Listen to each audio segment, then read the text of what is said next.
ಗುಳೇದ ಲಕ್ಕಮ್ಮ ದೇವಿ ಕರ್ನಾಟಕದ ಪ್ರಮುಖ ದೇವತೆಗಳಲ್ಲಿ ಒಬ್ಬರು, ವಿಶೇಷವಾಗಿ ಕಲಬುರಗಿ ಜಿಲ್ಲೆಯ ಗೋಳ ಗ್ರಾಮದಲ್ಲಿ ನೆಲೆಸಿದ್ದು, ಇವರನ್ನು ಕಾಳಿಯ ಅವತಾರವೆಂದು ನಂಬಲಾಗುತ್ತದೆ. ದೇವಿಯ ದರ್ಶನದಿಂದ ಇಷ್ಟಾರ್ಥಗಳು ಸಿದ್ಧಿಸುತ್ತವೆ ಎಂಬುದು ಭಕ್ತರ ನಂಬಿಕೆ.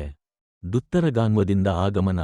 ಲಕ್ಕಮ್ಮ ದೇವಿ ಆಳಂದ ತಾಲೂಕಿನ ದುತ್ತರಗಾನ್ವದಿಂದ ಗೋಳಾಬಿ ಗ್ರಾಮಕ್ಕೆ ಬಂದಳು ಎಂದು ಹೇಳಲಾಗುತ್ತದೆ. ಬೆನ್ನಿಗೆ ನಮಸ್ಕರಿಸುವ ಪದ್ಧತಿ. ದೇವಿ ಬೆನ್ನನ್ನು ಮೇಲೆ ಮಾಡಿ ಮಲಗಿದ್ದ ಕಾರಣ ಇಲ್ಲಿ ಭಕ್ತರು ದೇವಿಯ ಮುಖದ ಬದಲು ಬೆನ್ನಿಗೆ ನಮಸ್ಕರಿಸುತ್ತಾರೆ. ಹೊರಬೀಡು ಆಚರಣೆ. ಪ್ರತಿ 5 ವರ್ಷಕ್ಕೊಮ್ಮೆ ನಡೆಯುವ ಜಾತ್ರೆಯ ಸಂದರ್ಭದಲ್ಲಿ ಗ್ರಾಮಸ್ಥರು ಮನೆ ಖಾಲಿ ಮಾಡಿ ಹೊಲಗಳಲ್ಲಿ ವಾಸಿಸುತ್ತಾರೆ.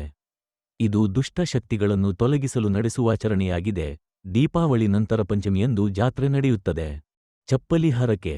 ಇದು ಈ ದೇವಾಲಯದ ವಿಶಿಷ್ಟ ಸಂಪ್ರದಾಯ. ಭಕ್ತರು ತಮ್ಮ ಇಷ್ಟಾರ್ಥಗಳು ಈಡೇರಲೆಂದು ಹೊಸ ಚಪ್ಪಲಿಗಳನ್ನು ದೇವಿಗೆ ಅರ್ಪಿಸುತ್ತಾರೆ. ಈ ಚಪ್ಪಲಿಗಳನ್ನು ದೇವಾಲಯದ ಮುಂದೆ ಕಟ್ಟಿರುತ್ತಾರೆ.